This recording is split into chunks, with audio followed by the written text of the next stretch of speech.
ये पुलिस वाले की गुंडागर्दी चलते बच्चा मर जाएगा भाई। ये देखो, ये देख लो आप, ये देखो, देखो। जब आप और हम अपने घरों में आराम से सो रहे थे, तब दिल्ली के रामलीला मैदान में कुछ छात्र इनकलाब का नारा बुलंद कर रहे थे।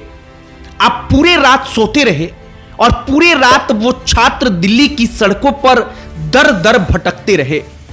कल एसएससी अभ्यर्थी दिल्ली के रामलीला मैदान में प्रोटेस्ट करने गए। उनको वहां पर आंदोलन करने की इजाजत मिली, लेकिन पुलिस ने कहा कि शाम 5 बजे के बाद उनको वहां पर रुकने की इजाजत नहीं थी। शाम 5 बजे पुलिस पहुंची, छात्रों को वहां से हटने के लिए कहा गया। छात्रों ने कहा कि अब तक हमारी मांगे मानी नहीं गई है, तो हम यहां से कैसे हट जाएंगे।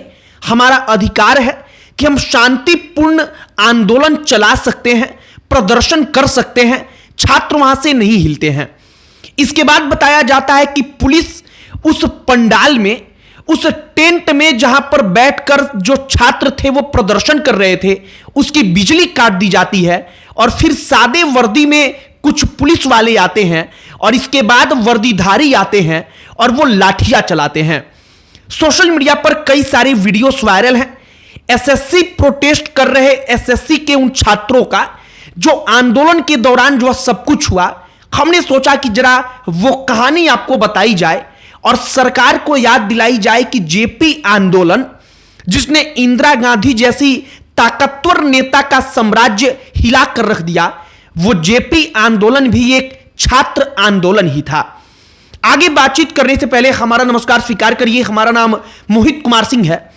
सबसे पहले समझिए कि एसएससी के जो अभ्यर्थी प्रदर्शन कर रहे हैं, उनकी मांगे क्या हैं और क्या वो मांगे जायज हैं या नाजायज हैं। अब जो छात्र आंदोलन कर रहे हैं, उनके मांगों में प्रमुख मांगे ये हैं कि एसएससी जिसके जरिए परीक्षाओं का आयोजन करवा रहा है, वो कई राज्यों में पहले भी परीक्षाओं में धांधली को लेकर बदनाम रह चुका है, तो उस संस्था के जरिए हमारी परीक्षाओं का आयोजन ना करवाया जाए, ये पहली मांग। इसके बाद मांग क्या है? एसएससी ने कहा कि आपको इससे क्या मतलब कि जो परीक्षा है वो कौन करवा रहा है, आपको क्या दिक्कत है आप वो बताइए। छात्रों ने एसएससी के सामने, प्रशासन के सामने अपनी दिक्कतों को उजागर कर दिया। छात्रों ने कहा कि जब हम परीक्षा केंद्र में जाते हैं तो वहां पर कुव्यवस्था होती है। कई सारे इसके उदाहरण आए। छात्रों ने कहा कि कंप्यूटर जिस पर परीक्षा दे रहे थे वो अचानक से बंद हो गया। प्रश्नों को लेकर के सवाल उठा और इन तमाम सवालों को लेकर के लगभग कुछ दिन पहले दिल्ली में ही छात्र और शिक्षक दोनों पहुंचे थे और विशेष तौर पर शिक्षकों ने उस समय इसका विरोध प्रदर्शन में हिस्सा लिया और उन्होंने प्रदर्शन किया और उस दिन भी लाठियां चलाई गई थी। अब इसके बाद छात्र यहां पर इकट्ठा होते हैं रामलीला मैदान में, वही रामलीला मैदान जहां पर कभी अन्ना हजारे ने अपना आंदोलन शुरू किया और वो आंदोलन एक ऐसा आंदोलन बना कि कांग्रेस पार्टी की सरकार की विदाई हो गई। अब उसी रामलीला मैदान में छात्र आंदोलन करते हैं। छात्रों की मांगे होती हैं कि जो री एग्जाम एसएससी करवा रहा है, वो री एग्जाम केवल चुनिंदा छात्रों का नहीं बल्कि तमाम छात्रों का होना चाहिए, क्योंकि उसका मानना है कि एसएससी को यह कैसे मालूम चला कि इन्हीं छात्रों का परीक्षा जो पूर्व में हुआ है वो प्रभावित हुआ था और इन छात्रों का परीक्षा प्रभावित नहीं हुआ था। यह छात्रों की डिमांड है। कई सारी डिमांड्स हैं, लेकिन प्रमुख डिमांड्स को हमने आपके सामने रखा जो उनकी मांग है। अब इस मांग में कुछ ऐसा गलत आपको प्रतीत नहीं होगा, लेकिन फिर भी रामलीला मैदान में लाठी चली इसलिए क्योंकि आरोप लगा छात्रों पर कि प्रदर्शन करने का समय 5 बजे तक था। छात्र 5 बजे के बाद भी डटे रहे और हर आंदोलन का यह मिजाज होता है कि जब आंदोलन चलता है तो आंदोलन समय नहीं देखता है। बड़ी बड़ी सरकारों के इतिहास में क्या हुआ है आप पन्नों को पलटकर इसके बारे में पढ़ सकते हैं, लेकिन बताया जाता है कि रामलीला मैदान से छात्रों को हटाने के लिए पहले बिजली काट दी गई। बिजली काट दी गई तो अंधेरा हो गया। इसके बाद सादे वर्दी में कुछ लोग आए और कई सारे नामी गिरामी समाचार चैनलों के पत्रकारों को पकड़ लिया गया, गिरफ्तार कर लिया गया कि वो वहां पर लाइव कवरेज ना कर पाए और लाइव कवरेज को भी रुकवाने का प्रयास किया गया। यह सब कुछ रामलीला मैदान में हुआ। इसके बाद वहां पर कई सारे वीडियोस वायरल हैं जिसमें लाठियां चलती हुई दिख रही हैं, जिसमें दिख रहा है कि छात्रों को, शिक्षकों को पीटा जा रहा है और छात्र इनकलाब का नारा लगाकर वहां पर डटे रहने के लिए एक दूसरे का हौसला बढ़ा रहे हैं। अब दिल्ली के रामलीला मैदान में जो हुआ, यह उसकी कहानी है। हमने वीडियो के शुरू में एक खास चीज का जिक्र किया था, जेपी आंदोलन का। हमने जेपी आंदोलन का जिक्र इसलिए किया क्योंकि जब भी कोई छात्रों का आंदोलन होता है तो सरकारें उसे कुचलती हैं, लेकिन सरकारें शायद इतिहास को भूल जाती हैं।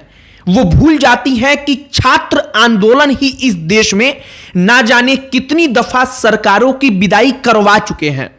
जो एसएससी के अभ्यर्थियों की दिक्कतें हैं, वो यूं ही दिक्कतें तो होंगी नहीं कि उन छात्रों को शौक होगा कि वो बारिश में भीगते हुए आकर प्रदर्शन करें।